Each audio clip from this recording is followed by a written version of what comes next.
Startups launched globally are tough to grasp.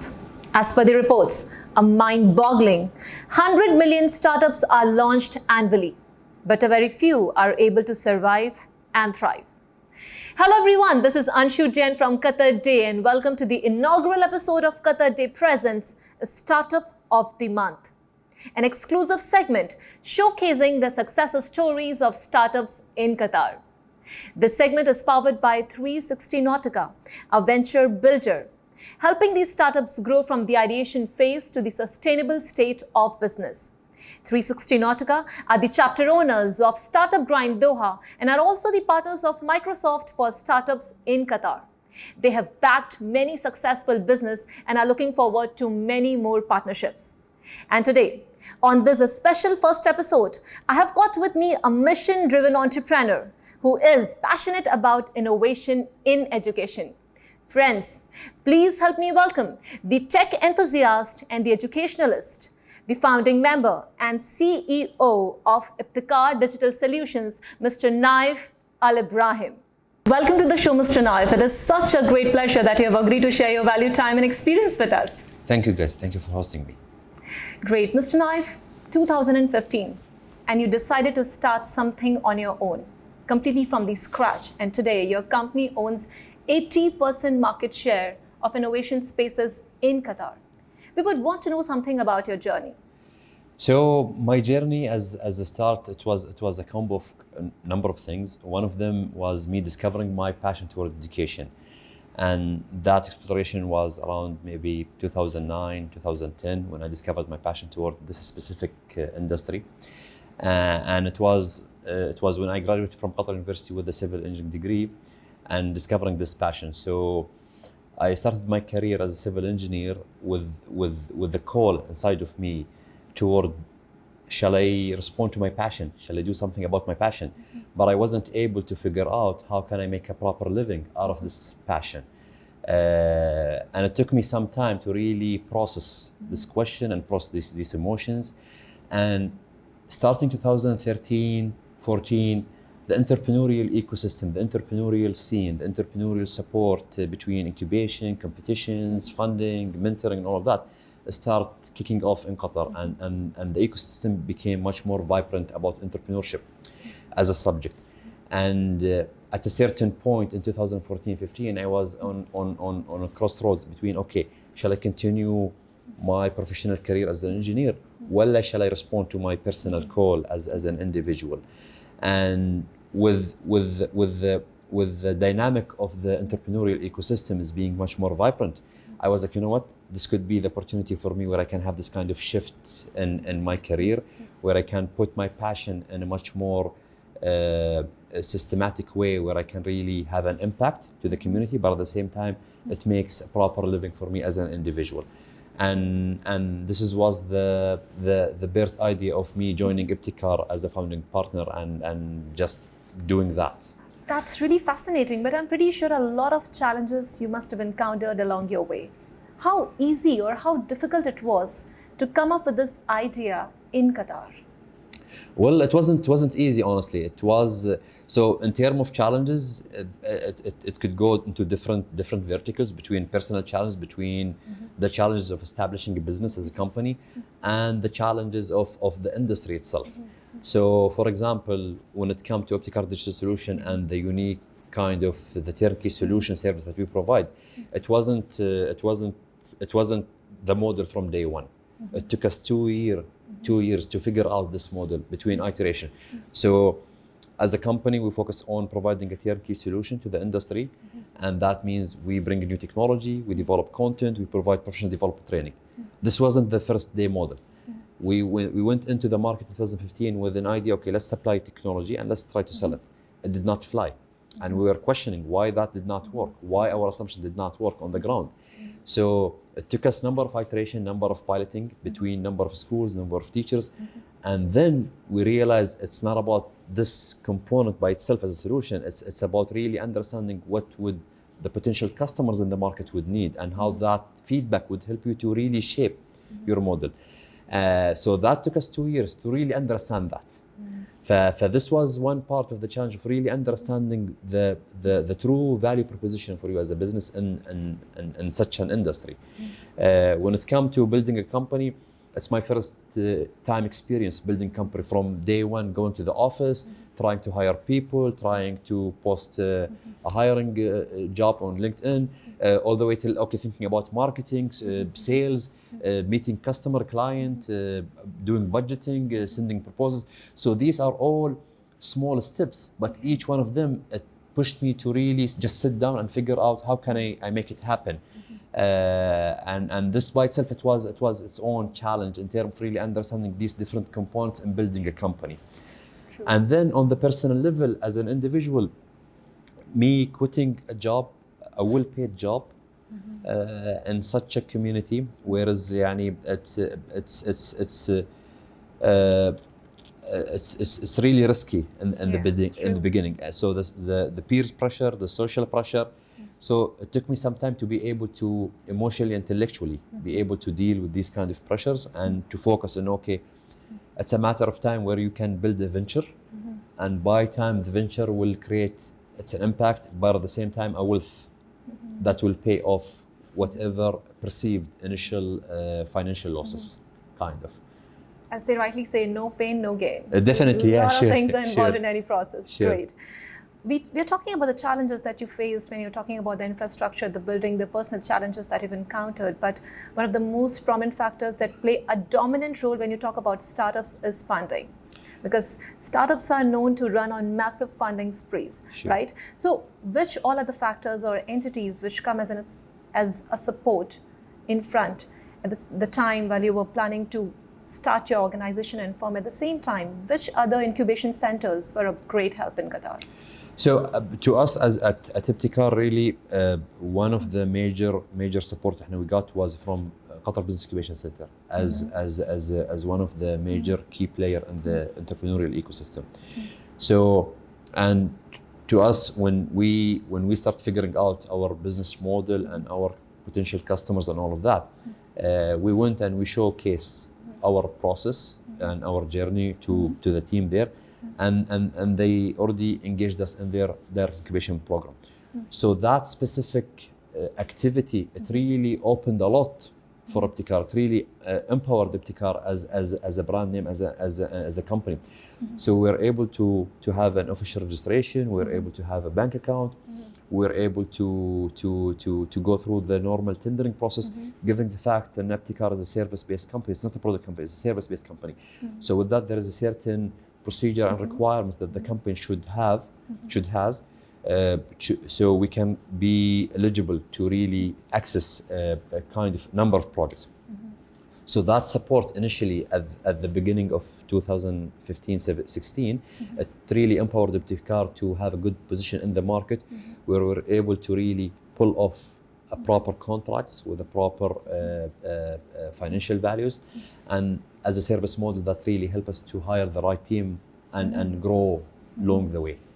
Right, so it was the support from Qatar Incubation Center that played a dominant role in building ibTECHar digital solutions the way it is now. Big time, yeah. Great, that's wonderful. Mr. Nayef, I would want to know one thing. Technology, education, innovation.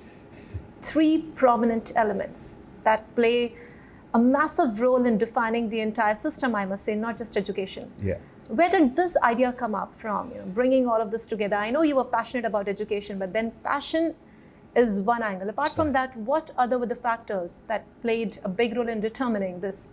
Sure. So to us as at ibTECHar, we have a huge belief in everybody could play a major role in really empowering and enhancing the education experience. So the education as a direction was our main focus, but then looking at the emerging new technology, at the trending technology and all of that, and noticing this would be the future that will shape the workforce, that will shape new industries, and specifically with the booming of the fourth industrial revolution as a major trend that would really disrupt so many things in the future. the challenge becomes with the teachers and the facilitators within those schools being able to have the right skills and the right mindset and the right time to navigate through understanding this technology, to simplify it and to ease the access and use of it to the kids or to the students. So this is a major challenge that face the education industry as a sector. And looking at the education ecosystem, looking at this trendy, emerging, that would require new skills and new spirit, but at the same time looking at the economic and the social status of such a nation, whereas knowledge-based economy is a main direction for us as a nation. And the way we define knowledge-based economy is being able as an individual to transfer your knowledge into something tangible, service or product that people are willing to pay for it. So as these combos, innovation is a must, is not a luxury, it's a necessity for us. So from that huge observation, we figured out in our kickoff point as ibTECHar should be focusing on really empowering the education ecosystem with those new technologies, being able to simplify it and give it to the kids. Let the kids play with it, let the students play with it, and let them be able to innovate and create their own things. And this is how, by time you are fostering the essential skills, culture, mindset to innovate. Independence as well. Yes, definitely. Exactly. Definitely. It really intrigues me. I would want to understand that basically what are the services that are provided by ibTECHar Digital Solutions when we talk about education and technology? So as a service-based company, when we kicked off as a company, we came in with a very classical mindset. Okay, let's bring this new technology and let's try to sell it to the market. So we did that, and we signed a number of contracts with big brands by being able to purchase a certain quantity of technology on a quarterly basis and sell it to the market. We kicked that off. It did not work.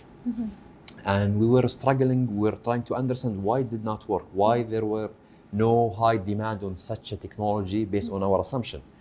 So we shifted our strategy and we started doing free pilots with the schools, with parents, with kids, and we just want to really understand what they are looking for. So we took one 3D printer to one of the schools, and teacher came back, got okay, we do have the technology, but we don't know how to use it. So we developed a training content for that specific printer, and we deployed that to the teachers. Okay. They came back 2 weeks later, guys, we do have the technology, we know how to use it, but how can we map it? How can we link it to the existing curriculum? How can we make the maximum use of it in the classroom? How can I connect it to the physics, to the math, to the design course? So we figured out that there is a mapping content space has to be fulfilled. That pilot took us 6 months almost as a total to really understand it's not about the technology, it's about the collective solution that empowers the industry and it eases the penetration and the deployment of such a culture.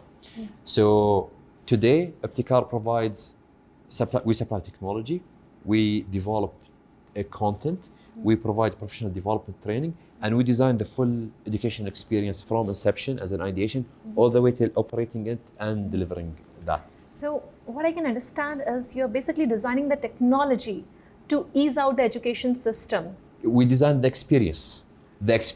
Right. Yeah, we design the experience itself. So we get all the available technology and we design the experience itself from ideation all the way till the end of it. So whatever processes the schools, universities are using, technically you are easing out the entire process for them and coming up with a new experience model. Definitely. Such that the technology used in these colleges, universities and schools come up as a better model than it used to be before. Definitely. Right. So easing out the process of education. Yes. Right. Yeah. Great. That's wonderful.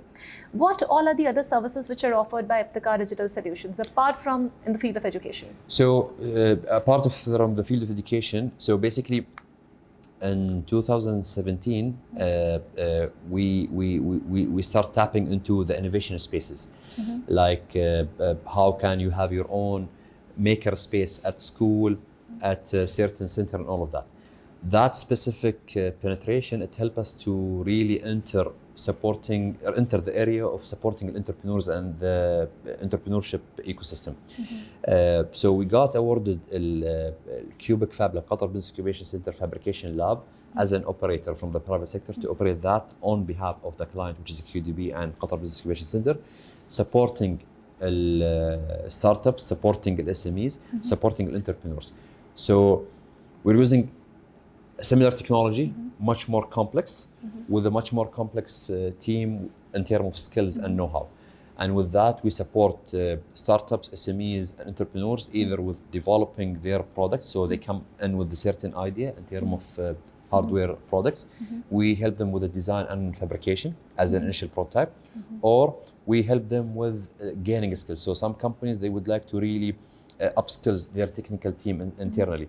So we provide them with the right technical training programs at any subject matter that support these kind of companies to develop their own products in-house as a company.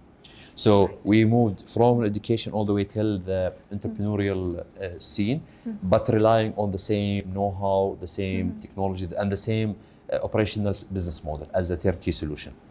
Right, so it's all about helping the organizations grow technically. Yes. Yes. Advancement in the field of technology when we talk about the internal team and management and everything. Definitely. Wonderful. I would want to know one thing. How do you feel being ranked as amongst the top 100 startup organizations in the region by World Economic Forum? Well, that's a massive thing. It is. It's a mixed feelings. So one thing, I think hugely it validates the connection between technology and education and the importance of such a technology for the future.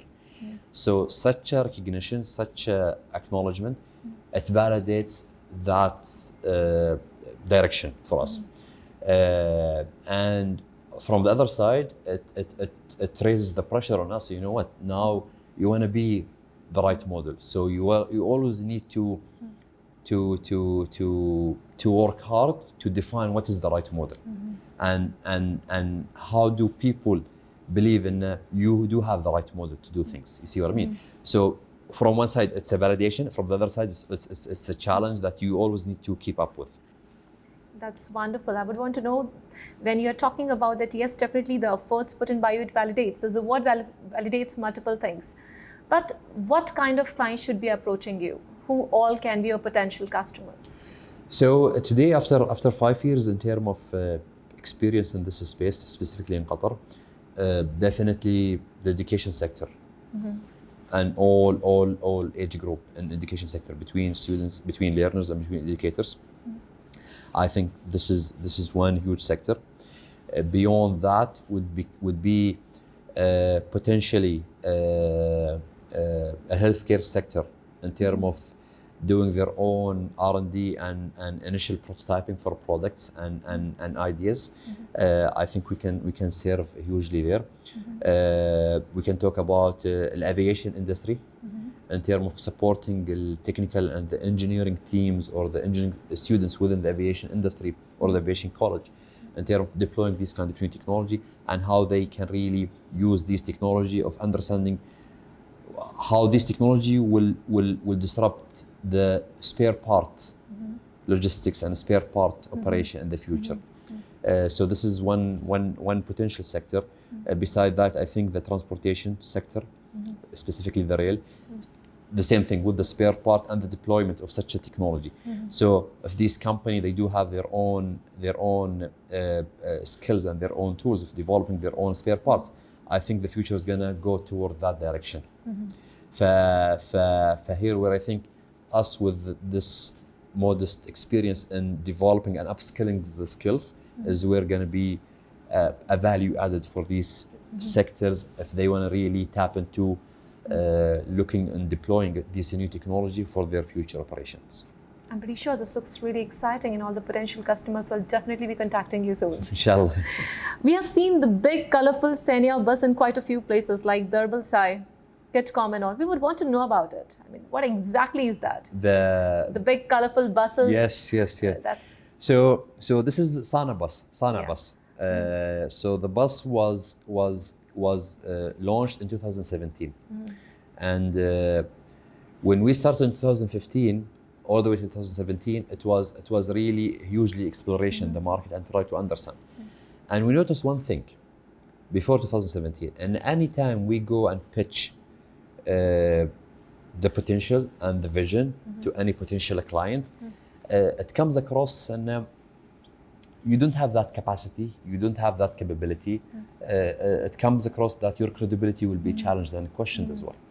And we totally understand that because you're talking about something is already, it's an emerging, it's already something new. And giving the current, back then, the current responsibility and the current priorities, we want to see something tangible. That was only presentation pitch.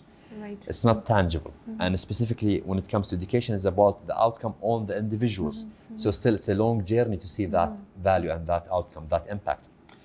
So the bus was a strategic marketing approach. And okay, and instead of us pitching through presentations, let's bring this physical thing, people can see it.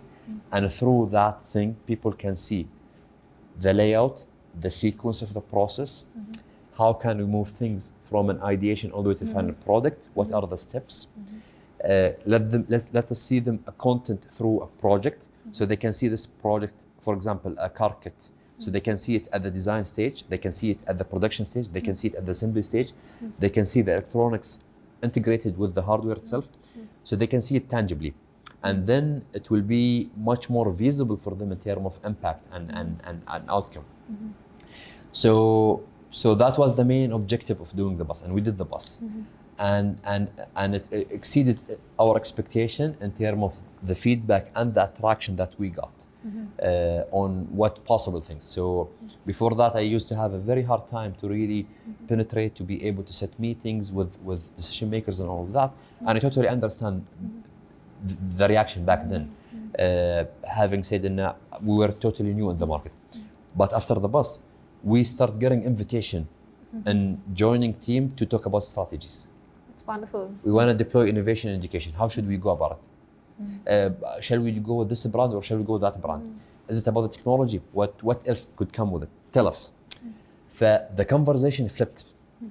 And it validated in people needed to see something tangible, and people need to see something real. And I think our ability to deliver something, it gave us a huge credibility as a company, as a team, that we can stand to our promise in terms of deliverables. And since then, everybody's been calling, okay, bring the bus.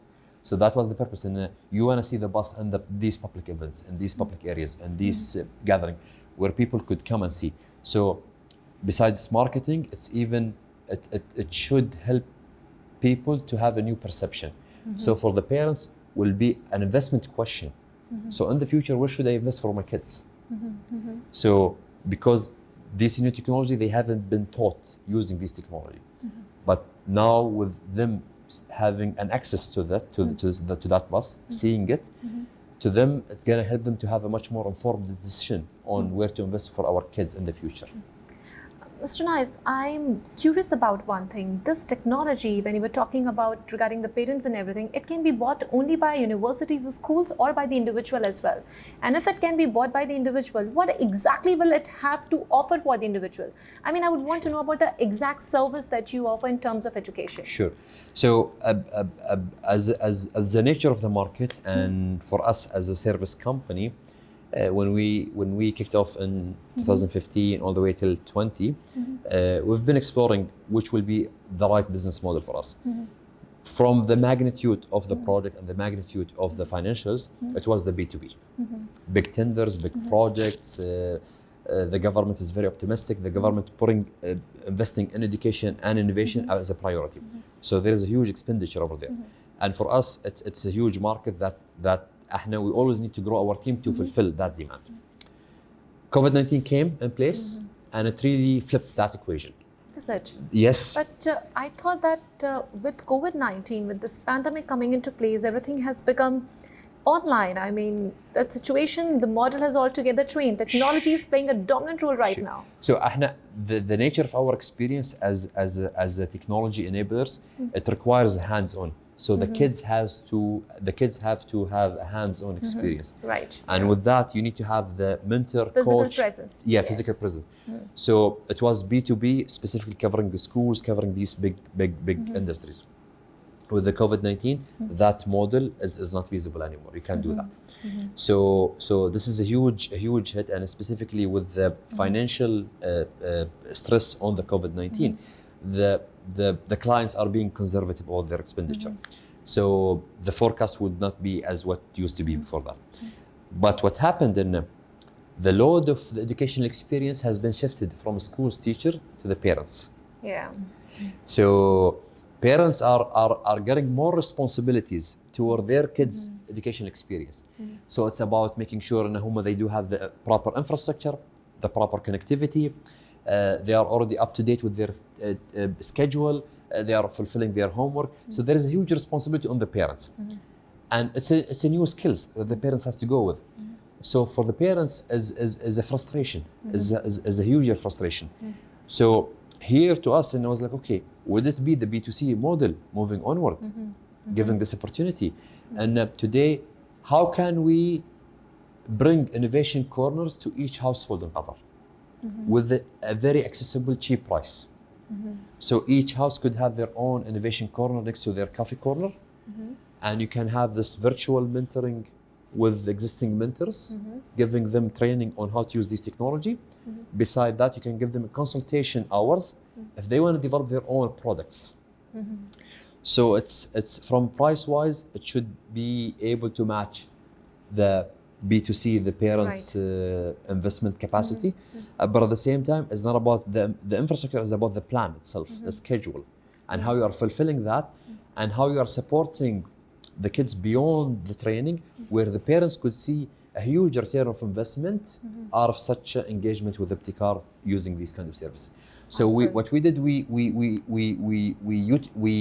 repackaged our know-how and expertise in the B2B, but to meet the B2C demands as demand. well. Yes.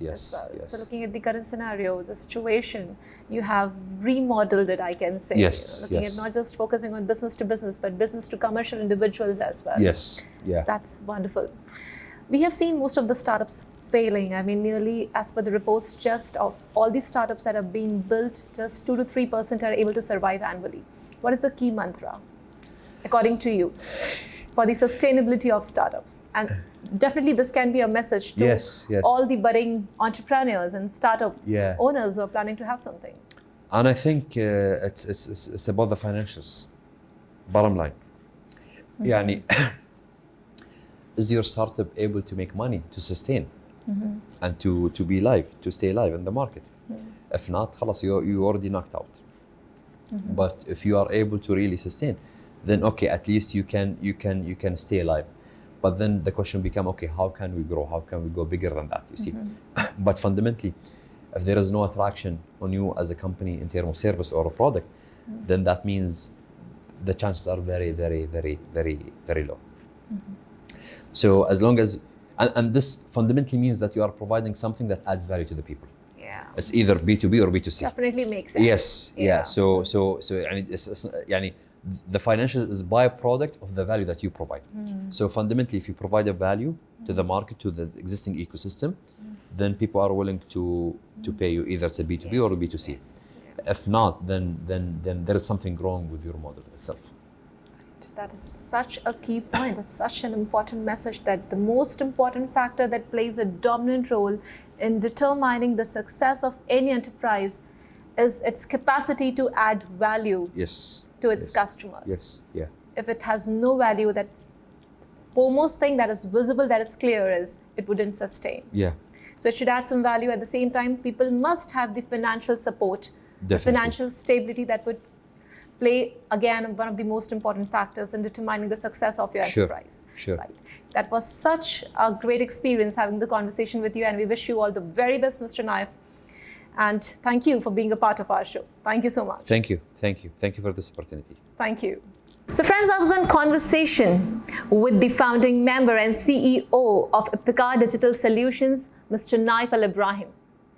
3 important points that can be highlighted from this wonderful and enlightening segment is: number 1, you should have the financial stability, that is proper funding, if you're planning to come up with a startup.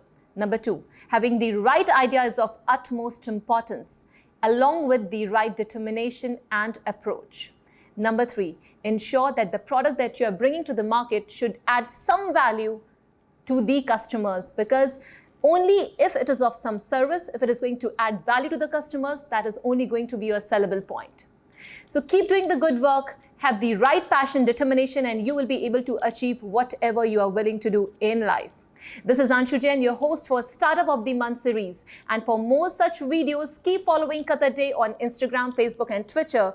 At the same time, don't forget to subscribe to our YouTube channel, that is Qatarday. And for daily news and updates, keep visiting our website, that is Qatarday.com. And I'll be back again next month with another interesting episode on startups. Until then, stay safe, stay healthy. Thank you.